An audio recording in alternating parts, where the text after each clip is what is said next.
Olá, boa noite! Sejam todos e todas bem-vindas a mais uma live especial, uma prosa editorial. Sim, hoje nós vamos conversar com os escritores que participam aí do Literato Dente de Leão.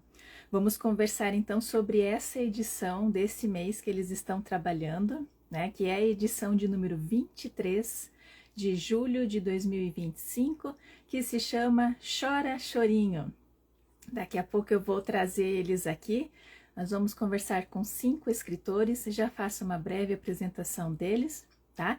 E aí a gente entra na nossa sequência para conhecer um pouquinho mais dos bastidores e também do que vem aí, né? O que eles trazem dentro desta edição, que foi feita com muito carinho, tá? Então, vamos lá, uma breve apresentação do Literato Dente de Leão, né? Literato Dente de Leão é um veículo de comunicação literária gratuito e de circulação livre. Prezam pela autoria, criatividade e relevância social nos textos. Incentivam escritores independentes a exporem sua escrita, seu ponto de vista. Realizam um trabalho crítico sem amarras, tudo em prol da cultura brasileira.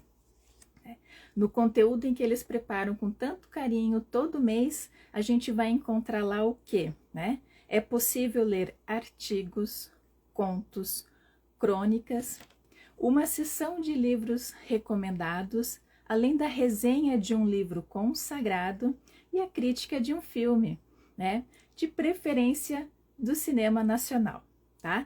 E é com muito carinho que eles também trazem aí uma playlist para que você possa, na verdade, né, se embalar aí durante essa leitura.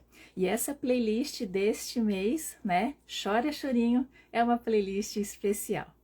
Bom, quem vai estar aqui então comigo e com vocês daqui a pouquinho é a Daiane Carrasco, que é escritora e oceanóloga. Aí eu acho tão chique, oceanóloga. Que tem o livro Ozzy e Johnny. Quem vai estar mais uma vez aqui é o Marcelo Elo Almeida, que é escritor e autor do livro Nhohan. Igor Pires Leon também vai estar conosco aqui mais uma vez. Ele que é escritor, graduado em História e em pós-graduação em Cinema. Possui 4 livros. O primeiro, Veludo Azul, que é uma coletânea de contos, pela editora Nauta. E os 3 livros aqui na sequência, pelo Clube de Autores. As Incoerências e Insatisfações de um Casal Desapaixonado. O Caso da Mulher Desaparecida. O Toque do Despertador. Ressalvo que esses 3 são pelo Clube de Autores, tá bom? Quem vai estar estreando aqui conosco é Cláudia Borges, né? Ela que é escritora e técnica administrativa na UFRG, tá? Além do mulherio das letras, participa do coletivo Escritores de Quinta e Poetas Papareia e dos grupos de pesquisa Poéticas Orais e Pensamento Decolonial e Literatura e Identidade na América Latina. Ela que é coautora do livro Delírios de Quinta. E Karine Souza e Pousa também vai estar estreando aqui conosco nesta conversa e nessa prosa editorial. Ela que é escritora, pedagoga, comunicóloga e ghostwriter, certo? Bom, fiz aqui as apresentações dos escritores que vão estar conosco. Eu queria só fazer, na verdade, uma introdução bem breve, antes de chamar primeiro a Daiane Carrasco, que é quem vai dividir aqui comigo esse espaço no primeiro momento, né? O que eles trazem na edição de número 23 de julho de 2025, né? Com a temática Chora Chorinho. Então, vem lá. O que o Brasil tem de bom? A lista é imensa. Temos muitos motivos de orgulho, da comida ao Sistema Único de Saúde, de Santos Dumont a Fernanda Torres. Como divulgador cultural, o literato Dente de Leão tem o dever de trazer ao público os mais diversos movimentos do Brasil. Assim, nesta edição, apresentamos um ritmo nacional por excelência, o chorinho. Então, vou chamar agora Daiane Carrasco para estar conosco.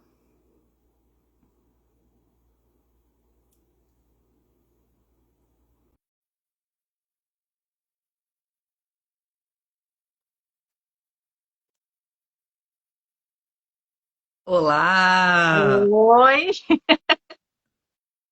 Tá me ouvindo? tô te ouvindo e tô te vendo. E você? Dessa vez estou te ouvindo e estou te vendo. Porque às vezes os tilts eu só te ouço. Vejo. Ai, que maravilha. Isso é coisa boa, isso é coisa boa. Como você tá? Tá muito frio aí?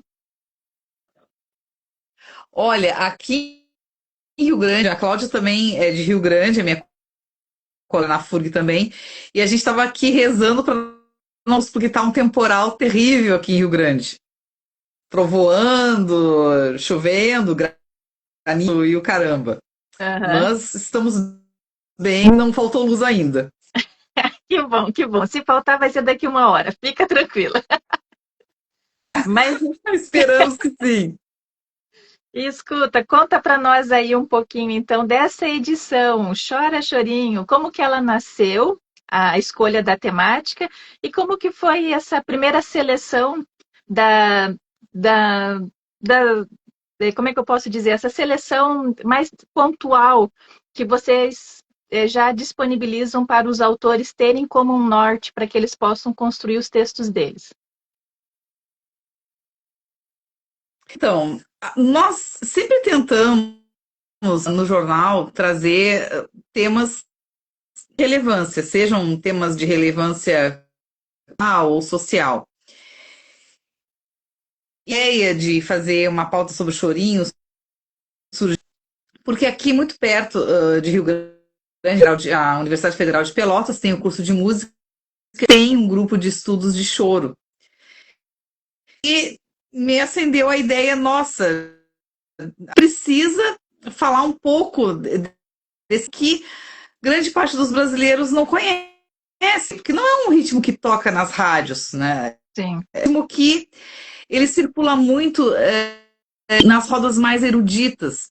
Então eu pensei, não, vamos popularizar um ritmo intrinsecamente nacional que não nasceu nas elites, né? O chorinho nasceu no meio do povo. Então vamos devolver o chorinho, né, às classes populares. Então vamos trazer o chorinho. entendi, maravilha. Olha, Isso daí. essa edição eu não sei dizer, mas toda edição está sempre assim, uma superando a outra. Né? Eu estava aqui lendo essa e essa eu acho que acaba sendo a minha preferida, né? Mas assim, teria que rever certinho Que e, legal. né? Mas não sei, eu acho que ela veio assim, para mim, bem redondinha, pelo menos assim, do jeito que eu gosto, né? Com a temática que eu gosto. E teve textos que me fez divertir, né? E sem contar, assim, a bagagem de informação que vocês, né, trazem aí para o leitor. Isso é muito importante. Bom, Então, Natasha, é muito legal a gente ter o retorno né, das pessoas que leram a edição, porque, por exemplo, a nossa edição anterior foi sobre Cícero, né, que uhum, também a gente teve uma representativa, as pessoas nos procuraram. Puxa, eu nunca tinha ouvido falar do Padre Cícero.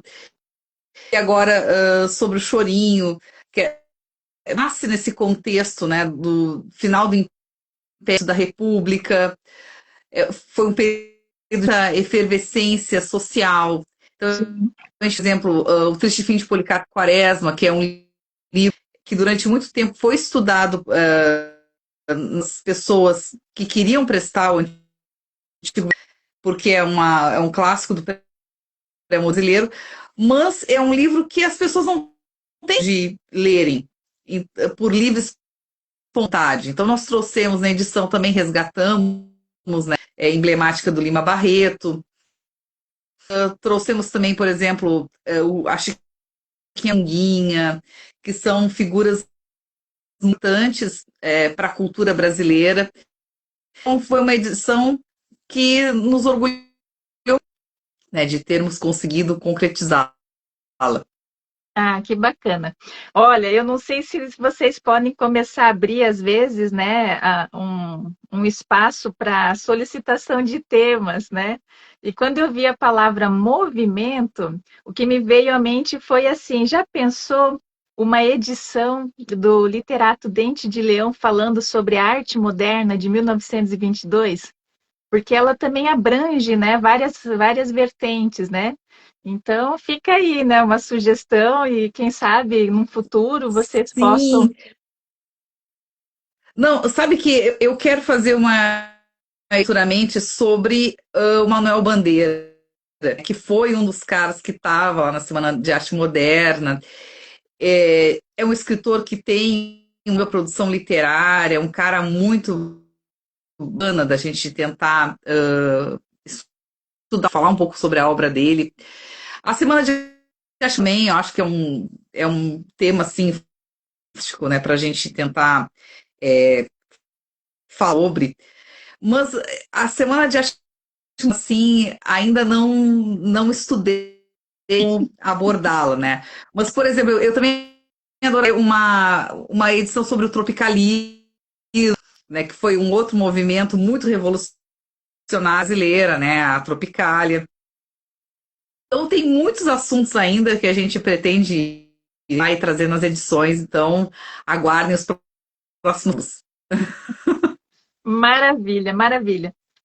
Daiane, posso, na verdade, pedir para você para que a gente possa abrir espaço para o Marcelo e para o Igor, para daí eu conversar com Claro, ele. com certeza. Aí depois eu vou Claro, conversar então com a claro. Cláudia e com a Karine, e aí a gente volta, porque você tem participação dentro, né? Na escolha da playlist e tudo mais, e depois a gente volta para você falar aí o que que vem, né? Cenas do próximo capítulo, o que que vem aí para a próxima edição, tá bom? Tá, ok, querida. Até mais, então. Até daqui a pouco. Então eu vou dar continuidade, né? E vou chamar o Marcelo Elo Almeida. Ah, ele que escreveu a resenha do livro Triste Fim de Policarpo Quaresma, e o Igor Pires Leon, que escreveu aí Cai o Império, Nasce a República, né? Então, vou convidá-los aqui para que eles possam dividir esse espaço comigo e com vocês. Estou chamando o Igor primeiro, que eu vi ele aqui primeiro, e já vou na sequência chamar o Marcelo.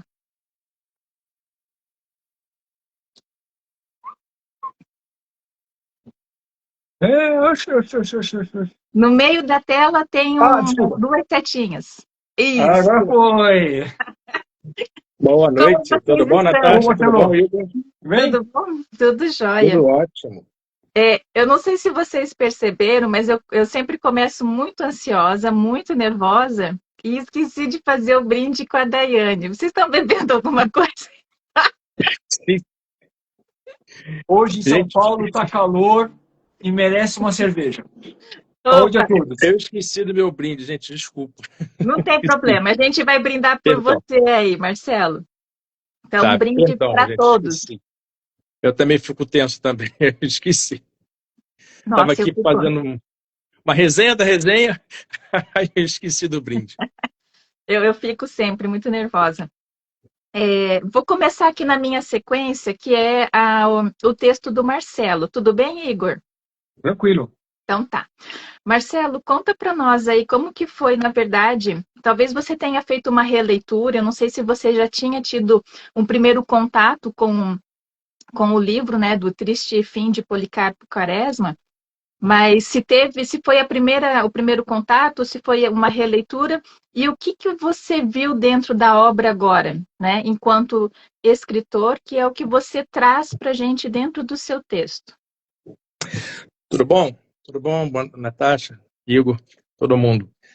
Assim, não é a minha primeira leitura do Triste Fim, né?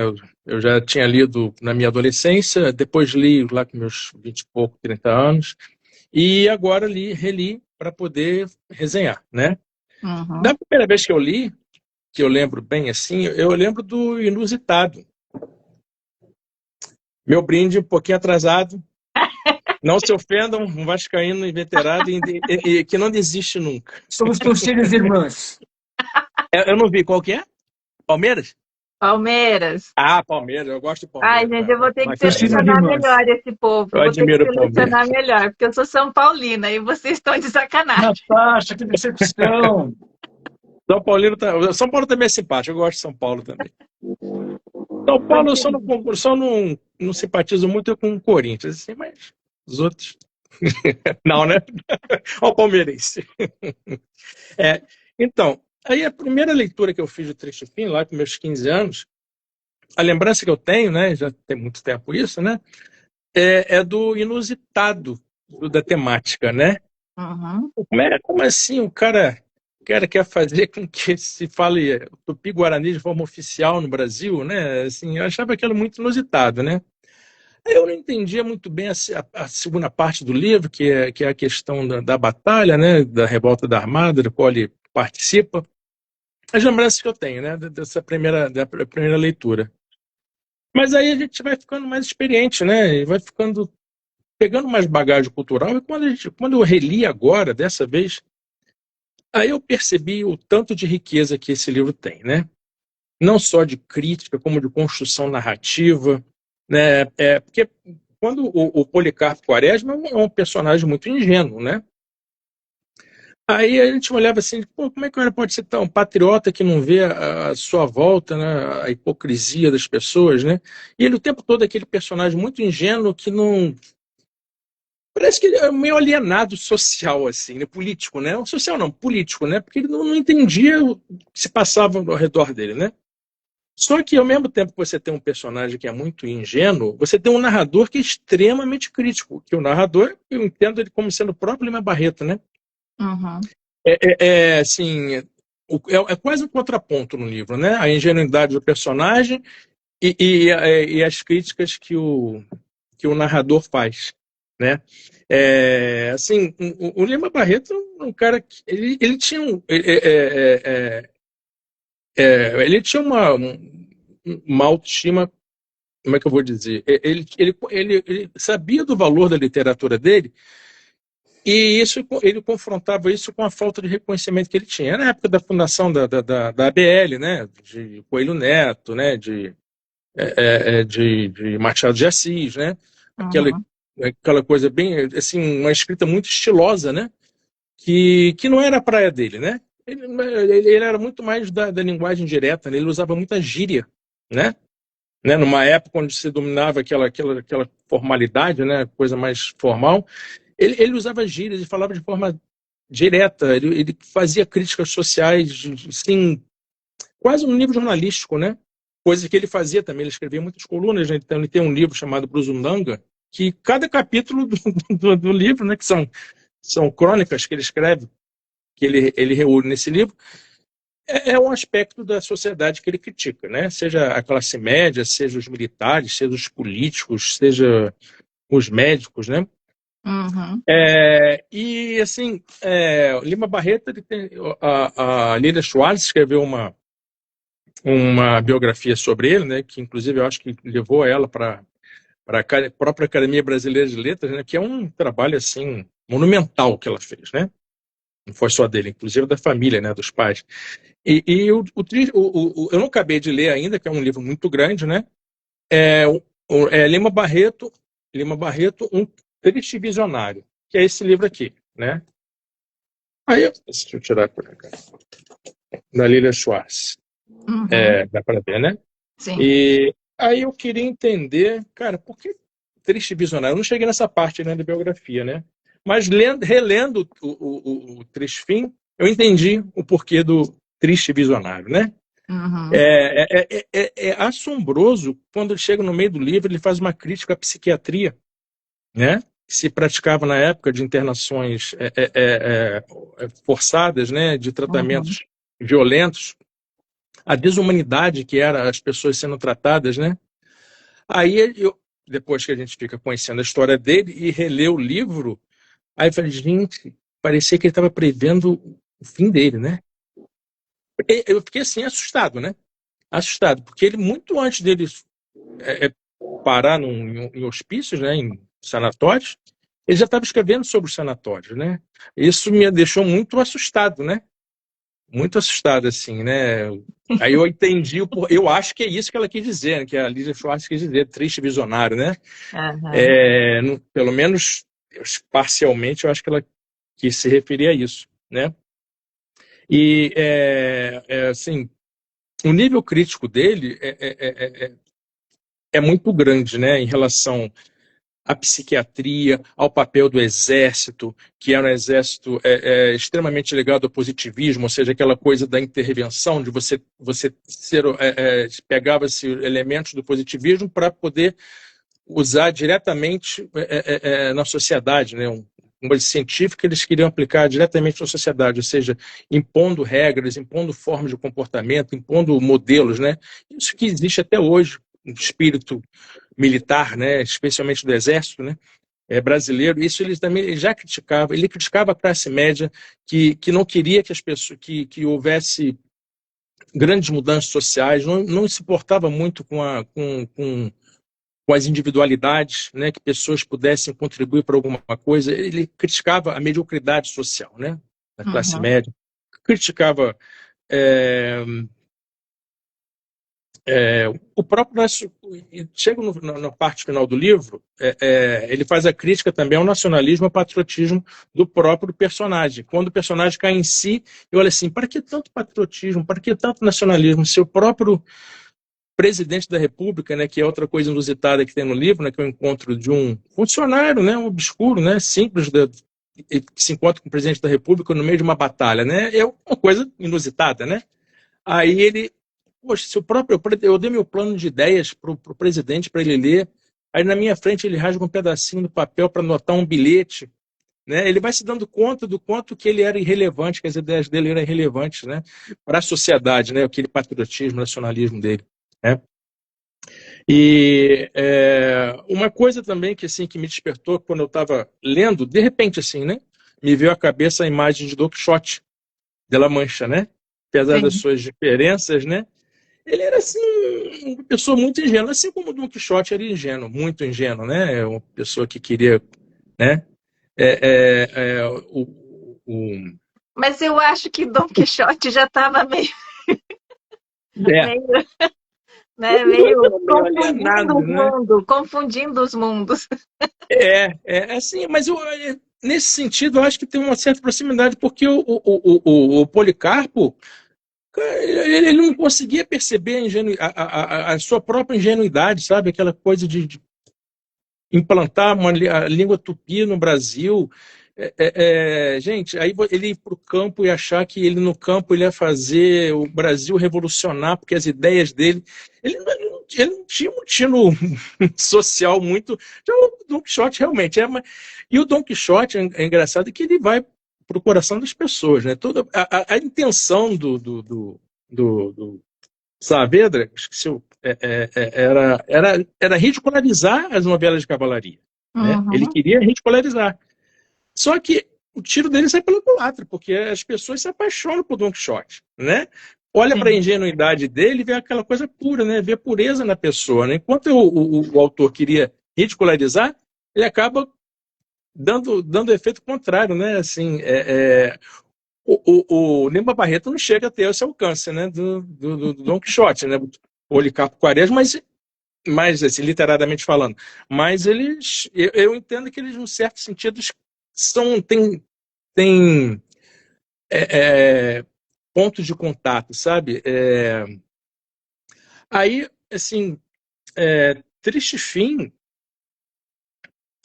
para mim, a Dayana é uma grande admiradora do livro, né? Assim, eu falei, eu já sabia que ela era uma grande admiradora do livro, aí quando ela propôs a pauta, eu falei, eu pego o Triste Fim. Aí ela, o Gaúcho falando, tu sabes que esse é o meu livro mais preferido. Ela estava escrevendo, parecia que eu estava ouvindo ela falar, né? Tu sabes que esse é o meu livro preferido, você tem uma grande responsabilidade. Falei, vou encarar, né? A gente vive desafios, né? Mas foi uma delícia fazer essa resenha, porque é um livro extremamente rico, né? Tanto em termos de narrativa, quanto em termos de ideias, né?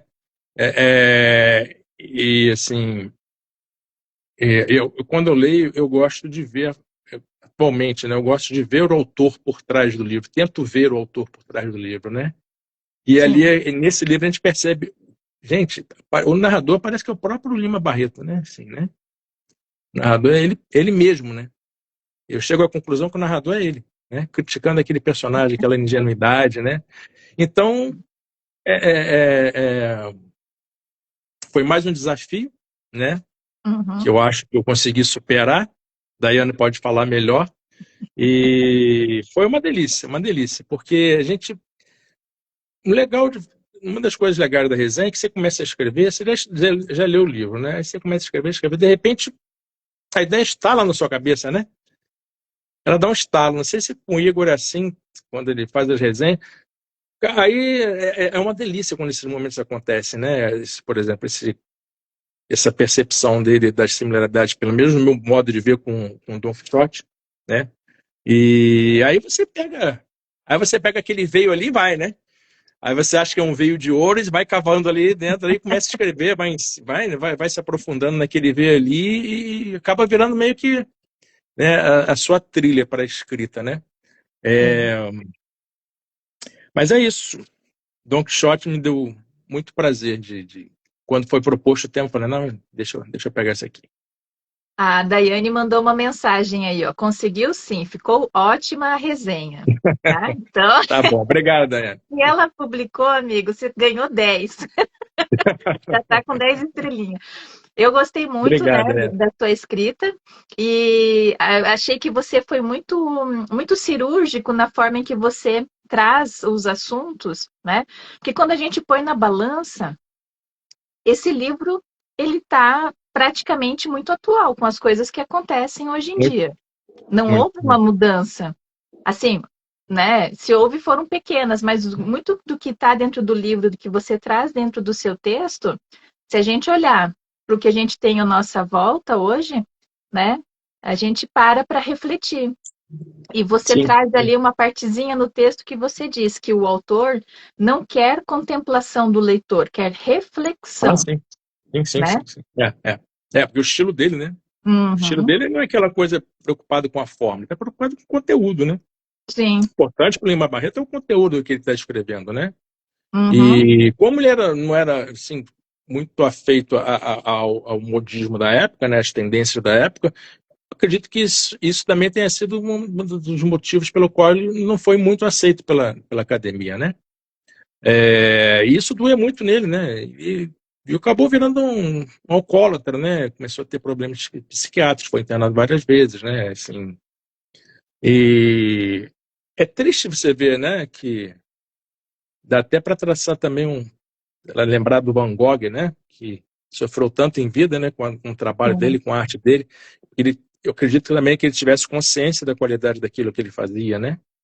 sim. E é, bom, pelo menos fica para a humanidade, ficou para a posteridade, né? Porque em vida realmente ele não fez muito sucesso, apesar de ter conseguido publicar os livros dele, né? Assim, né? Uhum, Mas nada perto do reconhecimento que ele achava que merecia, né? E que sim. realmente merecia, né? E que realmente ele merecia, né? É isso, mas é um grande personagem da nossa história, né? Por toda a condição dele, apesar de ele ter estudado, né? Ele chegou a fazer faculdade, né? Assim, ele não era uma pessoa assim de poucos. O pai dele forçou para que ele entrasse na Politécnica, que era uma escola de engenharia na época, né? Ele não chegou a terminar porque não era a vocação dele, não era a praia dele, ele não chega a terminar, mas ele cursou durante bastante tempo a faculdade de engenharia, né? A Uhum. Politécnica do Rio de Janeiro, aqui no Rio de Janeiro. E essa falta de reconhecimento do trabalho dele é o que mais o amargurava, né? O que mais deixava ele amargurado. Mas assim, ele fica para a história, né? E fica como um exemplo assim que um cara que merece ser estudado, lido e estudado, né? Uhum. Como meio paradigma brasileiro mesmo, né? O que é ser um brasileiro que precisa de origem ele era negro, né? Eu não vou dizer que ele é Sim. de origem pobre, né? Porque o pai dele tinha uma certa condição, né? Conseguiu colocar ele numa faculdade, mas com muitas dificuldades, né? Sempre com muitas dificuldades, ainda mais sendo negro, né? E no Brasil, né? Sim. Ele vira um personagem, para mim, ele vira um personagem brasileiro. Sim. Uma forma de desabafo, né? Uma forma de desabafo. Assim, estudar a vida dele, a história dele, é uma forma de você entender o Brasil atualmente também, né? Assim, Uhum. Sim. olha aí, gente, olha aí, né? Olha como é que ele viveu, né? E olha o que ele sofreu e olha o talento que ele tinha. E ele é um exemplo de tantas e tantas pessoas que têm tanto talento que também não conseguem se sobressair, né? Às vezes nem fica para a história, né? Sim. Infelizmente isso é comum demais, né? Exato. Marcelo, você está com o seu livro em Ohã aí para fazer uma divulgação dele, dizer onde encontram? Está com ele por aí? Em Ohã, eu tenho, olha só, eu vou precisar pegar ali atrás, mas Então eu faz o tenho esse seguinte. daqui. Então fala. Esse daqui é uma coletânea Entre Mundos, né, da editora Letras Negras, e eu participo com um conto aqui, né, As Voltas e Revoltas do Rio. É um conto baseado numa história que o meu sogro contava, né, o meu saudoso seu Paulo, né? E uma história de mineiro, né? Uma história deliciosa assim de se ouvir. E gente, isso não pode se perder, né? Em Ohã eu também coloquei uma outra história que ele também contava, né? Que eu fiz questão de colocar lá do café, almoço e janta. A minha casa, você está querendo namorar a minha filha mais nova. Na minha casa, primeiro sai o café da manhã, que é a mais velha. Depois sai a do meio, que é o almoço. Só depois é que sai da janta. Você está querendo pedir a janta, o café da manhã ainda nem foi servido. Desse jeito assim, sabe? Aí, gente, eu fiz questão de colocar isso no livro. Gente, isso é muito hilário. E tem uma história real da família, da família da minha mulher, que acontece exatamente isso, né? São 4 irmãs, né? Que nenhuma delas casou porque... Tá me O corrigindo aqui, café da ela sim. manhã não saía. Não, o café da manhã não saiu, também não vai ser almoço nem a janta. Aí eram 5, né? Eu falei 4, ela me corrigiu. 5. 5 irmãs. Ficaram todas solteiras, não se casaram. Eu falei, gente, essa história... Aí eu coloquei no livro também, né? Do Yohan. Tá? E esse aqui está disponível, né? Se quiserem, é só me contactar pelo direct lá no Instagram, né? Certo. E depois eu vou dar uma chegadinha ali, daqui a pouco eu pego, depois se eu puder mostrar de novo. Enquanto eu converso com o Igor, daí você faz o fechamento do seu, tá bom? Falou, Fica aí, Natália. pode ir lá buscar, pode ir lá buscar. Tá. Igor, vamos lá, você. Como que foi escrever? Achei muito bacana o seu texto, né? Obrigado. Eu gostei, sabe de qual personagem? Eu gostei da vizinha. Ah, vizinha. A vizinha, achei ela assim divertida, né? Porque ela vem quebrando. Mas conta para nós, Igor, como que foi escrever, né, esse texto? Cai o Império, nasce a República. O que eu falei da outra vez, né? Todo o texto todas as pautas da literatura é sempre um desafio, né? Para a gente, escritor, né? Eu gosto de Chorinho, mas não conhecia a história do Chorinho, então eu tive que pesquisar. E eu pesquisei sobre os compositores, Ernesto Nazaré, Henrique Almeida, e para ver se tinha uma coerência, né? Eles, entre a data de nascimento deles e justamente a troca de regime, né? Para não dar furo, né? E eu escrevi, quando a Daiane passou a pauta, eu falei assim, como que eu vou fazer isso? Falar a história, contar os compositores de Chorinho e contar o fim de um regime e início de outro, né? Então eu tive a ideia de criar o personagem do maestro, né, e sua esposa, que recebe os compositores em sua casa toda sexta-feira para um sarau. E justamente eu coloquei a figura da vizinha para dar uma introdução na história. Olha, está acontecendo isso, mas o que está acontecendo na cidade? Ela não sabia. Ela sabia que tinha um movimento na cidade, que era uma coisa importante, mas não sabia o que era. Então ela foi perguntar para a esposa do maestro se ela sabia de alguma coisa. Mas também não sabia de nada, né? E, na Aham. realidade, na época, a população do Rio de Janeiro não sabia o que estava acontecendo. Quando teve a proclamação da República, as pessoas não sabiam o que estava acontecendo. Tinham lá os militares na Praça da Aclamação, o Deodoro fazendo a proclamação, mas o que estava acontecendo de fato? Ninguém sabia que naquele momento o Império estava acabando.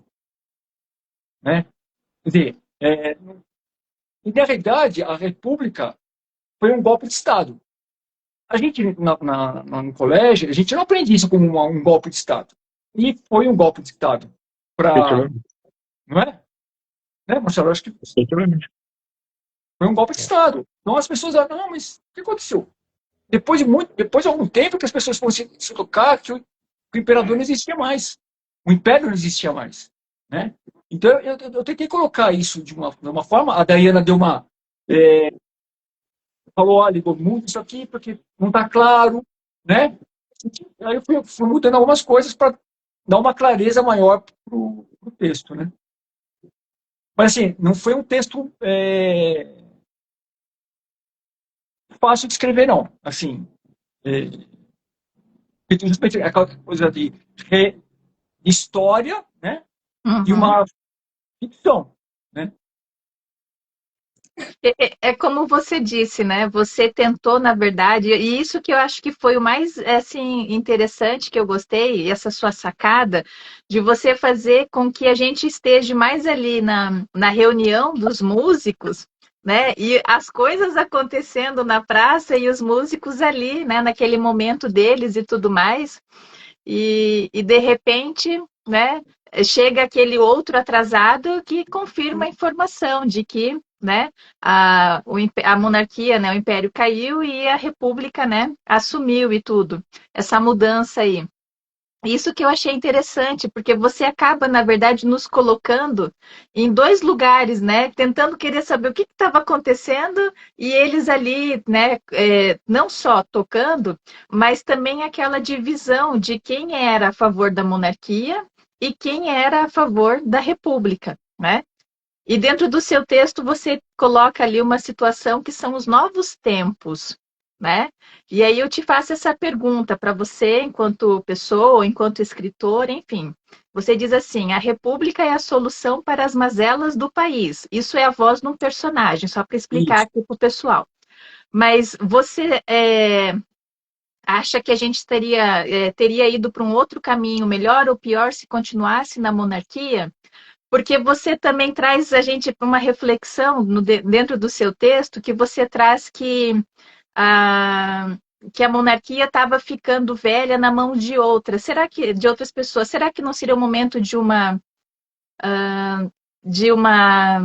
atualização interna do que uma mudança de monarquia para outro sistema? Eu acho que, assim, Natasha, honestamente, eu não saberia te responder assim, se seria o ideal, por exemplo, se hoje houvesse uma monarquia, eu acho que hoje não daria certo. Eu acho que a República veio num momento correto, mas ela continuou com as mesmas mazelas. Só mudou o regime, mas as Uhum. mazelas do país continuaram as mesmas. Não teve mudança, não teve. O país vai desenvolver, né? Não, isso não aconteceu, né?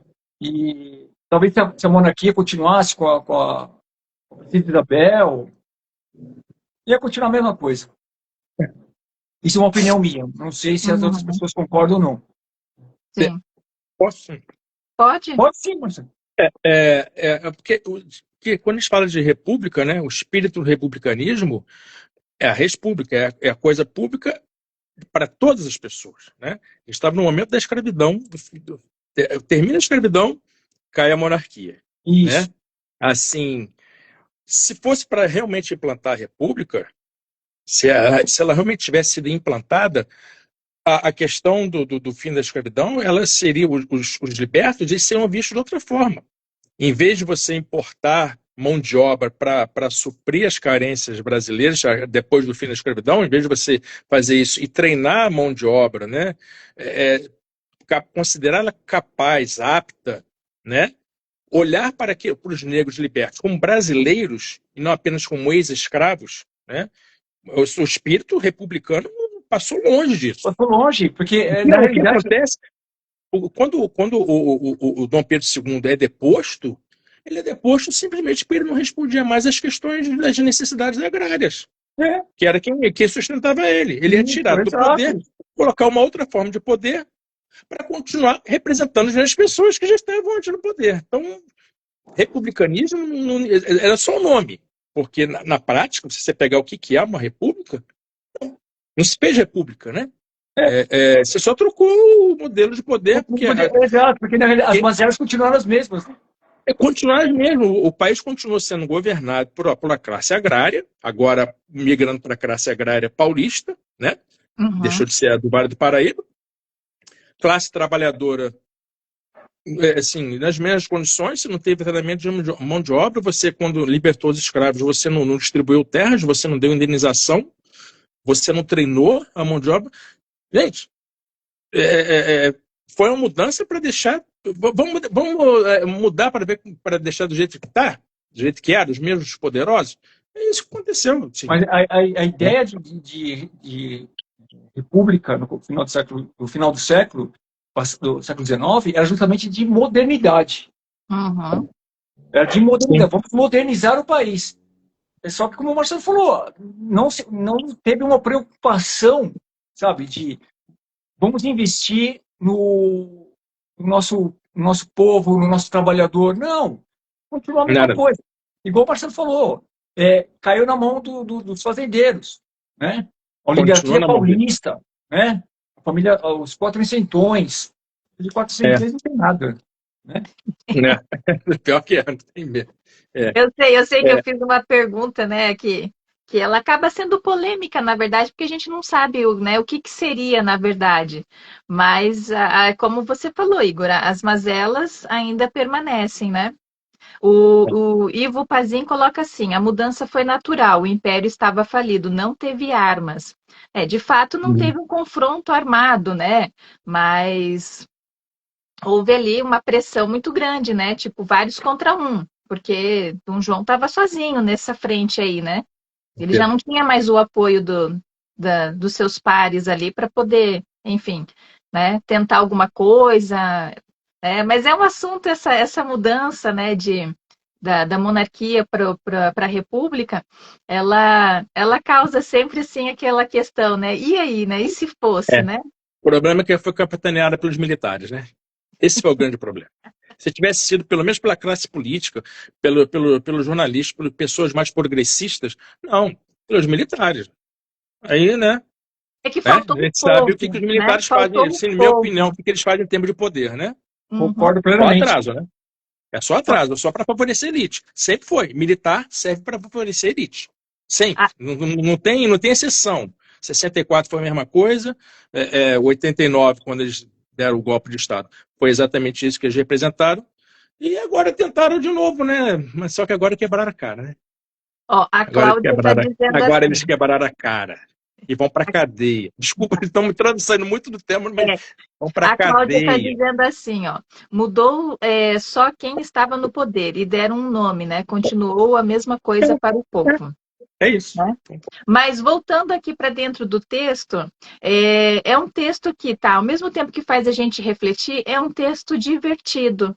É um texto que tem uma leitura gostosa, né? Tanto é que eu gostei da vizinha, que a vizinha querendo lá saber o que estava acontecendo e procurando por informação. Eu achei que ali ela meio que roubou a cena, né? Enquanto existia aquela questão da anfitriã querendo recepcionar os músicos para levar até o esposo, o maestro, para que eles pudessem ter o momento ali deles, né? De tocar e tudo. E nesse meio tempo as coisas acontecendo. Então eu achei que ficou um texto muito divertido, né? Porque no primeiro momento o texto do Marcelo, ele é um pouquinho mais objetivo, mais reflexivo, né? E aí a gente vem no seu texto e aí dá aquela, na verdade, descontraída, até para ter esse momento, né? Na leitura, senão a gente ficaria muito tenso e tudo mais. Igor, você está com seus livros aí para você mostrar para a gente rapidinho e dizer onde a gente encontra? Está no outro cômodo. Tudo bem, tudo bem. São 4 livros, né? O Veludo Azul, que é um livro de contos, as pessoas encontram aonde? Veludo Azul na editora Nauta, mas já está esgotado. Uhum. Pela editora já está esgotado, né? E os outros no Clube de Autores. Certo. Eu vou repetir os nomes, tá? As incoerências e insatisfações de um casal desapaixonado, Isso. o caso da mulher desaparecida e o toque do despertador. Você está escrevendo algum romance? Tô. É? Tem coisa pela Policial. frente. Ah, um policial. Policial. Legal. Maravilha. Marcelo, mostra pra gente aí a capa do seu, então. Tá aqui. E isso. Onde as pessoas encontram o seu livro? Em Johan. Tá na Amazon, né? Uhum. E comigo no direct. Ela no Instagram, só me contactar que esse vai com autógrafo. Ah, Na Amazon, maravilha. ou então compro na Amazon. E tem várias livrarias também de São Paulo, né? Martins Fontes, agora de cabeça assim, eu não vou lembrar. Tem aqui no Rio de Janeiro, na Livraria Travessa, né? Uhum. E tem outras livrarias também em São Paulo, agora eu não estou lembrando o nome, mas Martins Fontes é uma delas. Maravilha. E eu estou escrevendo a continuação do Johan. Ah, E muito bom. Johan é assim, na passagem de 1888 para 1889, e eu avanço 15 anos na história, e por coincidência tem chorinho na continuação de Johan. Tem chorinho. Que Tem legal, que bastante legal. chorinho ali. Tem muitos músicos no livro, né? E aí Uhum. eu pesquisei também um pouquinho, né? Um pouquinho não, bastante, né? Até a biografia da Anacleto Medeiros, né? Assim, o pessoal, os primórdios do chorinho, né? Uhum. Ernesto Nazaré, Anacleto Medeiros, Chiquinha Gonzaga, né? Que é fundamental, né? É uma história muito rica, né? Sim. Do Brasil, né? Porque a gente Sim. consegue pega aquelas notações europeias, né? Escrita da música, e consegue colocar na escrita da música o nosso ritmo, né? De origem afro-brasileira, né? Que um chorinho, né? Se você ouvir aquele requebra, né? É Uhum. uma derivação do samba, né? Tá ali junto com o samba, né? É um produto típico brasileiro e é de uma riqueza harmônica, instrumental, assim, fundamental, né? Sim. Não é moderno, né? Mas é engraçado. As pessoas não ouvem chorinho, mas ele toca até hoje. Coloca Carinhoso para ver se todo mundo não canta música Carinhoso, sabe a letra de Carinhoso. Coloca lá Tico Tico no Fubá, vai colocando as músicas que todo mundo conhece.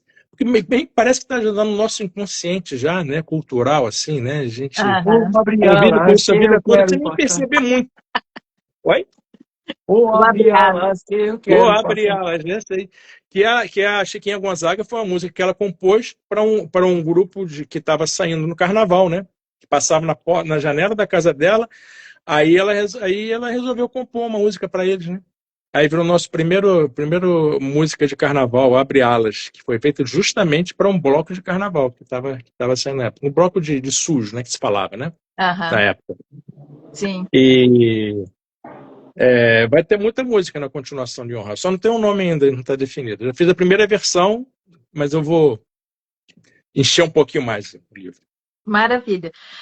Deixa eu fazer um comentário da Daiane aqui, que ela disse que o texto do Igor ficou muito bom. Ele soube dosar os diálogos, né? E ela dá os parabéns, né? Eu também achei que ficou muito bacana.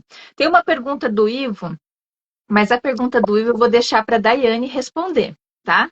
Já li, já memorizei, e daí eu vou deixar para a Daiane, que a Daiane volta aqui conosco, no último bloco, né? Ela acaba respondendo ali para o Ivo por escrito, mas depois a gente retoma essa questão. Marcelo e Igor, muito obrigada pela presença de vocês aqui. É sempre muito Eu que gostoso, agradeço, né, Natasha. Eu que conhecer um agradeço. pouquinho, né, de cada um, da participação de cada um, tá? Eu vou pedir a gentileza para que vocês possam agora abrir espaço para eu chamar a Cláudia e a Karine, tudo bem? Ok. Então, Obrigado. obrigada. Tchau, tchau. Obrigado, Tchau, hein? Natasha. Tchau. Tchau, Igor. Valeu, Igor. Parabéns pelo Um texto. abraço, Marcelo. Valeu, valeu. Então, agora eu vou dar continuidade, vou chamar a Cláudia Borges, que está aqui conosco iniciando, né, pela primeira vez, assim como a Karine Souza e Pousas. Vamos ver aqui quem que eu vou chamar primeiro. Deixa eu ver, a Karine, já vi.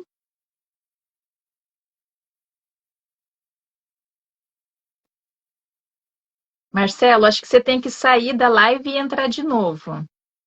Sair, né? Tá. E entrar de novo, tá? Deixa eu ver aqui. Eu não estou vendo a Cláudia aqui para procura. Vamos iniciar com a Karine, então. Tudo bom? Joia, boa noite. Boa noite. Você está me vendo e ouvindo? Sim, eu tava procurando aqui onde que virava essa câmera. Fiquei um tempo meio. Deixa eu ver. A Cláudia mandou aqui, ó. Tô aqui no chat. Ela disse que está aqui, mas eu não. Peraí. Agora.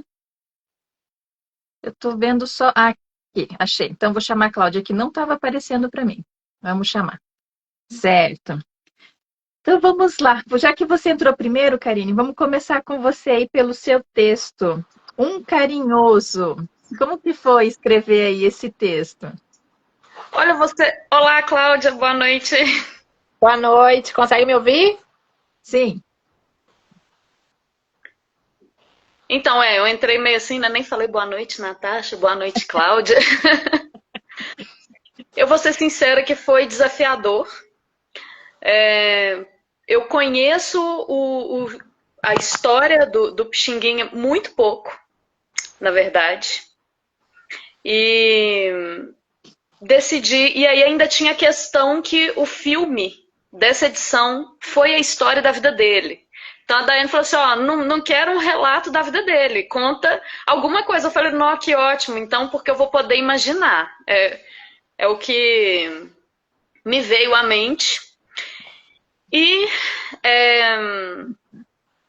eu vendo assim, alguns pontos da história dele, achei muito interessante o aspecto da vida dele. Porque o Pixinguinha, ele agora já que assim, emendando nessa fala do Marcelo e do Igor, ele vem dessa novidade do Brasil, né? Essa chegada de um novo modelo, de um novo regime, e com isso, novas classes sociais. Então, o Pixinguinha, ele não é pobre, né? Ele vem dessa mistura cultural toda que acontece tanto com a abolição quanto com o surgimento da República, né? E aí, achei interessante começar a partir desse ponto, que é a Pensão Viana, que é a casa dele. Então, é um lugar, a gente está falando de um bairro que a gente não está falando da periferia, necessariamente. E aí, eu fiquei imaginando, imagina que rico que foi isso. De repente, o Império vem para o Brasil. E daí chegam instrumentos musicais e uma forma de tocar que para o povo até então não existia, né? Então a gente tem ali a chegada do piano, saxofone e tudo mais, e da valsa e toda a parafernália que vem junto, né? Eu te dou um instrumento, mas eu te falo em que nota que você vai tocar e qual que é o compasso. Só que a gente é brasileiro e isso é muito legal. E foi isso que eu imaginei. Pensa assim, tipo, não, você me deu, ok, legal, agora eu sei o que eu vou fazer. E é isso que o Pixinguinha faz. E é isso que faz. Deu cuidado, né? Deu cuidado. Exatamente. Na sua frente eu posso até tocar o que você está pedindo, mas eu posso levar para casa, né? É quase isso. Então, e é nesse improviso que nasce esse chorinho tão bonito, tão brasileiro, porque aí ele traz, é claro, o europeu nisso, mas traz também esse nosso ritmo que é mistura. Porque aí a gente tem no chorinho também os traços das músicas indígenas, das músicas africanas, de tudo isso que nós somos. Foi um jeito de colocar para fora. E aí o carinhoso Pixinguinha compõe assim, né? Eu falo, nossa, imagina se eu queria lançar um livro assim, inclusive, né? Não, porque meu primeiro livro tem 1 ano e meio que eu tô para lançar, e aí eu falei agora, já falei agora eu não sei quantas vezes, então eu já desisti de falar. Um dia ele sai. Então, assim, eu fiquei pensando que talento, mas que sincretismo também, né? Musical, cultural, enfim. E aí foi um pouco disso que eu quis trazer no texto. Entendi. Eu gostei muito da sua primeira parte, onde você nos deixa muito claro que você ficou muito à vontade em escrever. Eu vou ler aqui para o pessoal conhecer um pouquinho. Adorei. Você diz assim: a canção Carinhoso foi composta por Pixinguinha e seu registro trouxe diversas contradições, que vão desde a data de sua composição até a inspiração que o artista buscou para materializar tão grandiosa obra. Histórias assim são fáceis de relatar, permitem uma licença poética que um registro dos fatos nem sempre aceita. E aí, quando a gente vai conhecendo o seu texto, que daí você apresenta a pensão, né, Viana, em que ele esteve dentro, porque, como você falou, está no texto, era a casa dele, né? Então, o fato dele construir uma obra tão grandiosa em pouco tempo é porque ele estava envolvido com isso há muito tempo. Era algo que, né, a gente não ele não precisou estudar 5 anos para desenvolver, né? Ele já veio com aquilo amadurecendo e realmente ele traz de uma forma tão tranquila, tão natural, né? Isso é muito bacana. Sim, Né? ele, inclusive, um detalhe que, apesar do pai dele ser funcionário público, ele também era musicista e os irmãos, enfim, tem uma coisa aí que mistura, né, esse talento com o acesso, que é algo que a gente vê até hoje na sociedade, assim, muitas vezes uma visão já pré-concebida de que falta-se talento em determinadas classes da sociedade, mas muitas vezes falta acesso, né? Então, é muito interessante esse ponto, assim. Sim. E você termina o texto também já fazendo o povo cantar, né? É uma verdade. É como os meninos falaram ali ainda há pouco, né? O chorinho, de certa forma, a gente conhece, só que a gente às vezes as pessoas não fizeram a relação de que é o chorinho, né? Então, o que falta às vezes é essa divulgação, dizer, olha, né, o chorinho é isso, né? O gênero é assim, né? Que às vezes faltou, mas quando eu vi o final do seu texto ali, eu falei, nossa, que bacana. Não vou ler para deixar o pessoal curioso, tá? Curioso para conhecer o desfecho que você deu para o seu texto. Você falou que estava escrevendo um livro e tudo mais, mas eu gosto sempre de fazer uma pergunta para quem vem aqui, esqueci de fazer para os meninos. Você vai estar na próxima edição? Sim, sim. A próxima é maravilhosa. Já assim, olha, sinceramente, esse trabalho que a Daiane e o Sérgio fazem dá vontade de escrever. Assim, dá vontade de chamar todo mundo para participa, pelo menos uma edição do Literato. Porque é uma curadoria, é algo assim. Eu fico encantada mesmo. Participo de outros coletivos, participo inclusive de um coletivo que é de escritores independentes, mas esse formato de dar um pedacinho de voz, né?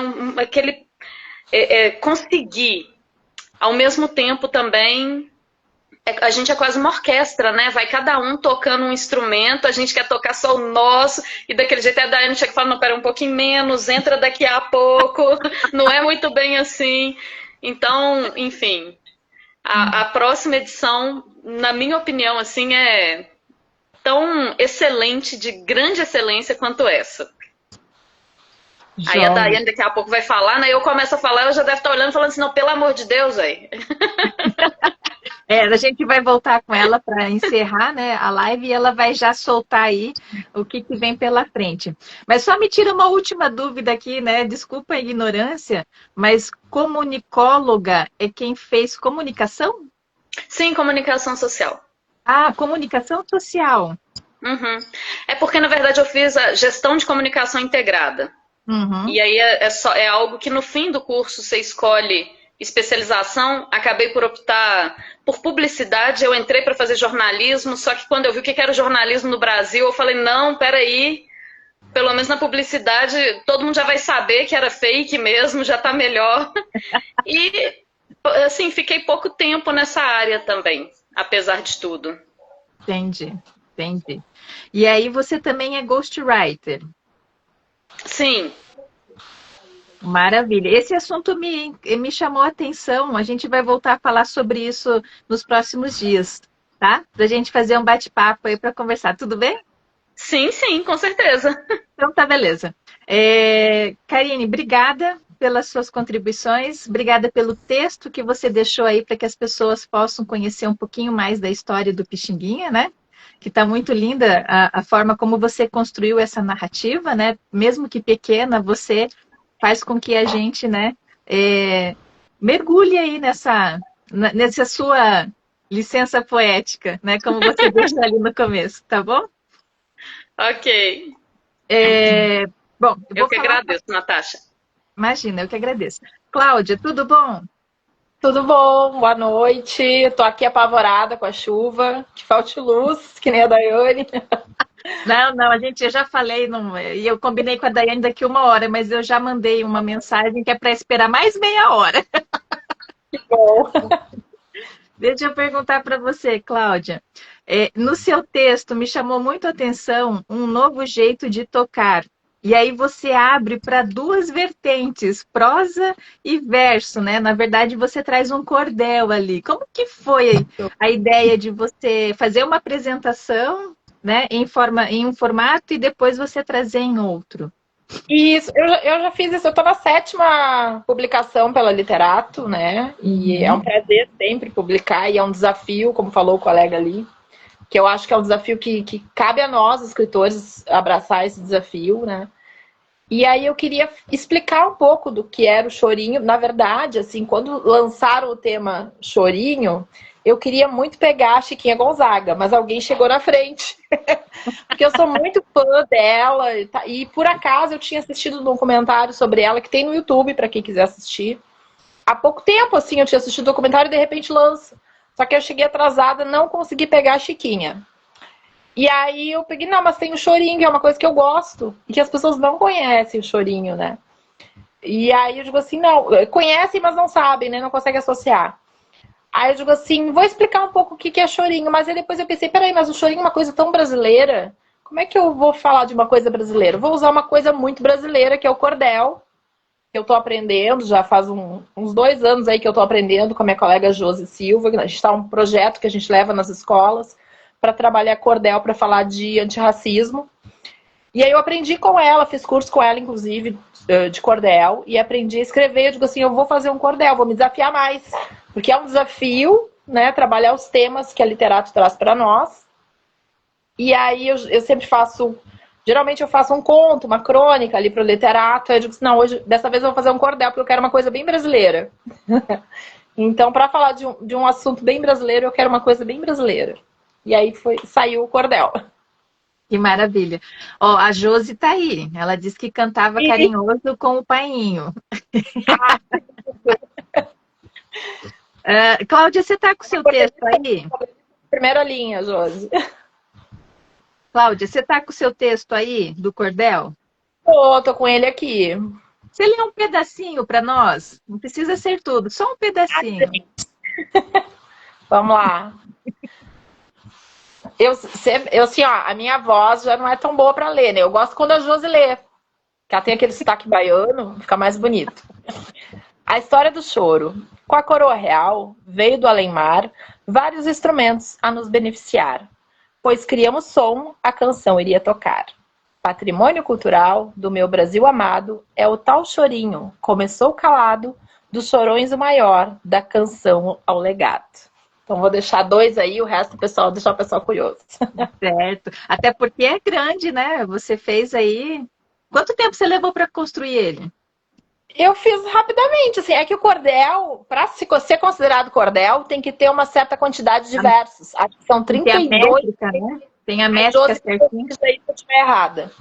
32 a 36, tá? Uhum. Então, eu fui... Bom, dá para contar a história do chorinho em 36 versos. 32, 36 versos. Então, eu fui indo e cuidando da métrica. E quando eu terminei, eu pedi para ela dar uma olhada. Assim, olha, eu não quero fazer feio, porque o pessoal do Literato é um pessoal muito bom. Né? Não dá para fazer feio com esse pessoal. O pessoal escreve muito bem. Ó, 32, ela tá respondendo aí. Aí ela deu uma corrigidinha na métrica para mim, para ficar bem bonitinho, bem redondinho. E aí eu passei para a Daiane aprovou e tá aí o texto. E tem 7 sílabas? Tem. Sílabas poéticas, né? Que eles falam, né? Entendi, entendi. E é difícil Mas que você delícia. contar, porque eu tô acostumada, vai sair um livro meu de poesia aí também. Acho que setembro, outubro tá saindo, até tava comentando com o pessoal. Mas é poesia livre, né? E aí, para tu que escreve uma poesia livre, escreve conto, começar a fazer a rima, fazer a contagem poética, a gente tem um trabalhinho ali, mas é muito legal, assim. Entendi. Eu vou pedir a sua permissão para que eu vou ler um pedacinho da parte ali do seu texto em prosa, que eu achei que ficou interessante. Tá? Eu não Tá. li a parte do cordel porque eu sou horrível. Pois é, criatura, eu gosto quando a Josi lê, ela tem uma coisa assim para ler, então, a musicalidade, ela tem musicalidade. Exato. Exato. Ó, você traz ali uma parte assim, ó. Uma mistura que deu certo, que soa gostosa aos ouvidos, com suas baixarias, técnica de improvisação e variação harmônica, na qual a melodia é acompanhada por acordes baixos, criando um efeito rítmico e expressivo. As letras falam do povo, da vida típica brasileira. Talvez por isso, com todo o movimento popular, custou a ser apreciada pela elite. Né? Achei que essa parte, né, me chamou mais atenção aqui dentro do seu texto. Eu não falei o título, mas essa partezinha você deu como título Chorinho, o som do povo brasileiro. Né? E o do cordel, você deu ali a história do choro, né? O título do cordel. E contar a história do choro ali em verso. Acho que o chorinho merecia. E ficou gracioso, viu? Tanto o texto da Karine quanto o seu texto, né? São textos que nos fazem ficar com a moral lá em cima, sabe? E aí vocês trazem essa bagagem cultural. Foi como eu falei no início, né? Essa edição eu gostei bastante. Não que eu não tenha gostado das outras, né? Mas como eu falei, né? Parece que tá sempre assim, um patamar acima. Então fica difícil, né? Voltar para trás, assim, né? Descer um degrau, se o que tá vindo, né? Para nos surpreender. Eu sei qual que eu gosto mais. Acho que a que eu tô fazendo por último eu gosto mais. É assim, né? Então é isso. Porque são muito boas, são muito boas.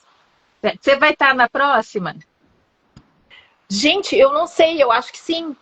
Eu vou estar em uma. Não sei se é a próxima ou a próxima da próxima. Entendi. Você está com o seu livro de coautoria?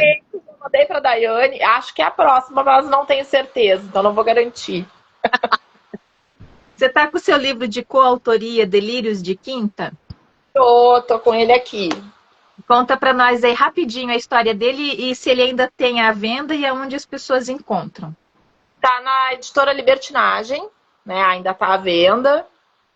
E ele foi assim, eu faço parte de um grupo que é Escritores de Quinta, porque nós nos reunimos na quinta-feira e escrevíamos contos. E aí a gente uniu aqui, cada um tem um personagem no livro e conta. Esses personagens passam mais ou menos pela mesma história, digamos assim. Então todos acharam um livro perdido na rua, todos passaram por uma música, né? Então todos vão passar por algum fato histórico ali que é pertinente. Uma tragédia, uma criança achada na rua. Então são coisas assim que vão surgindo e cada personagem tem que passar por isso. Entendi. Que maravilha. Bom, obrigada pela participação de vocês. Adorei poder dividir esse momento e conhecer um pouquinho mais da participação de vocês dentro, né, do Literato Dente de Leão. E que venham as próximas vezes aí também, tá? Quando tiver aí a data. É isso aí. Karine, você está tomando alguma coisa? Tô água. Um brinde para vocês, então, aí. Vou pedir, então, a gentileza para que vocês saiam. Vão ter que sair da live para entrar de novo, porque não tem como sair do... Tá? Para que eu possa daí agora chamar a Daiane para a gente ir para o finalzinho, tá bom? Muito obrigada, Natasha. Um beijo.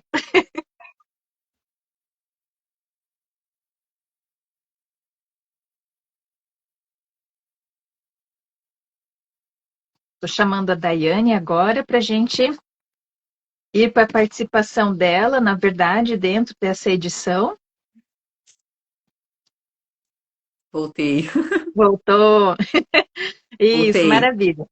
Você, Tayane, encerra a edição com o que, na verdade, faz o diferencial, né? Talvez até o mais difícil, assim, a escolha da playlist. Como que foi? Escolha da playlist.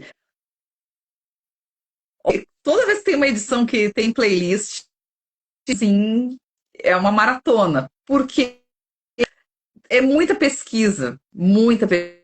Porque, obviamente, quando a gente faz uma playlist para um currículo como o Literato Dente de Leão, a gente tem que a pessoa pode nunca ter tido contato com ritmo, com aquele assunto, com aquele compositor trabalhando. Então, eu tenho uma visão muito geral, né? E também não reinventar a roda, também não fugir do que é tradicional. Uhum. É muito difícil quando eu tenho que fazer uma playlist pesquisando, não, música, não ponho, tiro essa.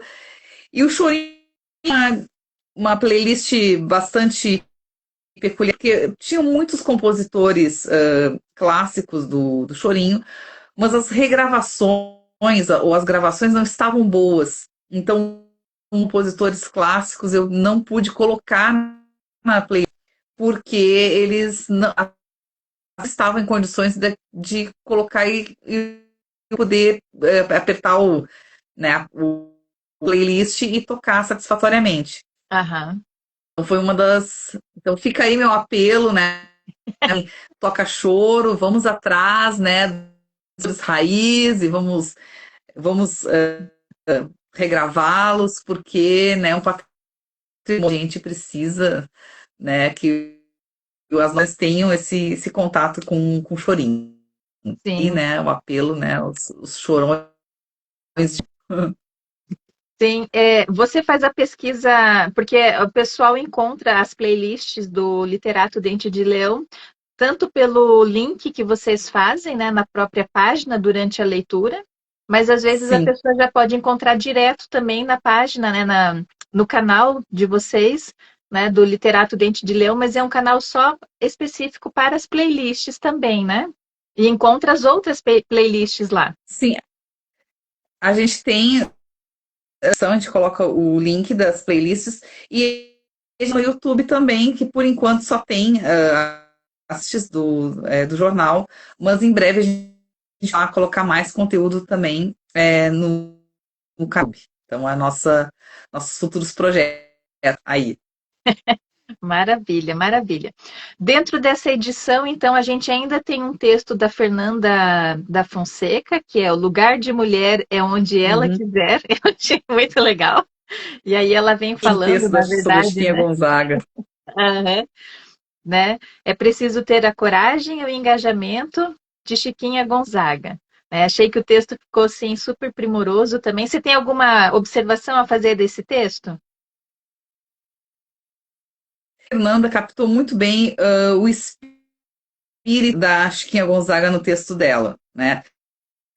Que era à frente do seu tempo, a lógica do patriarcado, né? Quando o marido, né? O marido dela, o Jacinto, que era oficial da Marinha Mercante, ela se engajou em causas republicanas, causas abolicionistas, ela ser maestrina numa época em que mulher ficava só dentro, né? Vocês imaginam no final do século mulher se apresentar em teatros à noite? Uhum. Tudo, né? Era um absurdo, era um escândalo para a época, e Chiquinha foi lá e desafiou todas essas convenções e disse: quer saber, eu vou fazer o que eu quero, é isso, e ninguém tem nada a ver com a minha vida. E sofreu muito, foi afastada dos fios, ela, né, teve uma série de barreiras a serem vencidas, a serem superadas. No final da vida, ela, com um homem muitos anos mais jovem também, mais uma vez quebrou tabus, né? Ela tendo um gap etário considerável em relação ao seu gênero. Então foi uma mulher que, frente do seu tempo, se hoje em dia uma mulher é questionada por suas escolhas, vocês imaginem, então, no século XIX. Então ela foi, assim, uma brasileira fantástica. E eu como a Cláudia, né, que Chiquinha deveria ser estudada na escola, eu acho que sim, porque se a gente estuda tantos masculinos na escola, por que não também começar a parar e pensar e estudar modelos femininos, né? Então, acho que a gente precisa inspirar as meninas a também superar as adversidades e as condições impostas pelo patriarcado. A gente tem que criar essas garotas para o empoderamento social. É isso aí. E tem também, então, o texto da Célia Félix, né? A Célia que traz aí o músico e o chorinho. Ela que também está à frente, né, do Efêmera Sintonia, né? Mas enquanto ao texto, o que você tem a dizer do texto que, na verdade, é inverso, né? Ela traz ali também uma estrutura muito bacana. Ela é fantástica, ela é uma grande poetisa. A Célia, eu admiro muito o trabalho da Célia. E a Célia, ela traz uma reflexão bastante interessante da questão do músico. Realmente, se a gente for parar para pensar no contexto o violão, ele era um instrumento marginalizado. Ele é um instrumento das elites, né, brasileiras. Tanto é que a gente canta aquela musiquinha Francisco, né? Pai Francisco cantando na roda, tocando seu violão. E Pai Francisco foi para a prisão, olha do requebrado, parece um boneco desengonçado. Por quê? Isso mostra um contexto histórico no qual quem era tocando violão na rua era preso. Então a musiquinha lá do Pai Francisco nos conta exatamente essa estigmatização do músico, como se o músico não fosse uma pessoa que precisasse ganhar o seu pão com a sua arte. Sim. Então o texto da Célia, ele nos convida a essa reflexão. Então a Célia é fantástica, escreveu um belo texto aí para a gente, né, fazendo essa reflexão. Certo. E a próxima edição? O que a gente vai ver aí nos próximos dias? Próxima edição, a temática da próxima edição é sobre os marginais. Mas não marginais no sentido de que cometem crimes, no sentido da criminalização. Marginais no sentido de pessoas que vivem à margem da sociedade por característica. Uhum. Então, a gente vai abordar dos vendedores ambulantes, das pessoas em situação de rua, dos grafiteiros e pichadores, skatistas, enfim, hip hop. Então, a temática agora, no final do mês, é sobre populações marginais. É óbvio que a gente pode citar muitas populações marginais, mas como a edição tem que ter um tamanho que varia entre 20 e 30 páginas, então a gente tentou por esses grupos aí para a gente pudesse abordar na edição então, do final do mês. Então, é essa que vai ser a nossa tema sobre os marginais. Maravilha. Então, a gente deixa o convite aqui também para que as pessoas, os escritores que queiram participar do projeto, é muito simples, não tem custo nenhum. É só entrar em contato, né, com o Instagram do próprio Literato Dente de Leão, ou com a Daiane, né, ou com o Sérgio, ou com qualquer um. Às vezes está lendo ali, gosta de algum texto, por exemplo, da Cláudia, né? Também ali a Cláudia direciona, se for o caso, mas é algo que está aberto para todos, né? Para que possam aí construir e trazer, assim, o seu olhar, né? Então, o que você pode dizer em relação a essa vinda aí desses autores novos? Então, isso é uma coisa que a gente sempre fala, né, em as nossas lives, que ele não é feito só por mim e Sérgio, né, que é o co-editor do jornal, né? Ele é feito coletivo de escritores. Então, quem decide escrever o jornal, não se assustem, né? A gente tenha maior cuidado com todos os textos. Então, as revisões são feitas sempre de um modo muito zeloso, muito cuidadoso com todos os autores se candidatam a escrever para o Literato Dente de Leão. Nós somos um veículo independente, de circulação livre, ninguém paga nada ter o seu texto publicado no jornal, nem para ter os textos por mim, né? Eu faço todas as revisões dos. Não é um bicho de 7 cabeças, se assustem. Acho que a gente se aventurar na escrita, porque quem sociedade somos nós. Então tá na hora da gente criar esse direito, né, de escrever e de colocar nossos textos na rua. Então, assim, de coração para todos que estiver nos assistindo, que tenha vontade de escrever conosco, né? O time é muito bom, eu amo muito a participação de todos na live, todos os nossos escritores, quando é um fruto de um trabalho coletivo, isso, porque às vezes eu receber uma crítica de um texto não é muito agradável, mas todo mundo vai lá, não, se precisa melhorar aqui, então vamos lá, vamos sentar de novo, vamos reescrever, vamos. Então o espírito do Literato Dente de Leão é basicamente esse, né? Na colaboração, na ajuda, né? No esforço coletivo para que a gente entregar para o público boas edições. Sim. Tem uma frase que vocês têm na página de vocês que é assim: para onde o vento nos levar. Também é uma frase muito bacana, fica no rodapé sempre, se eu não me engano, né? Sim. Que é fantástica essa questão, né? Que é o que você falou no início.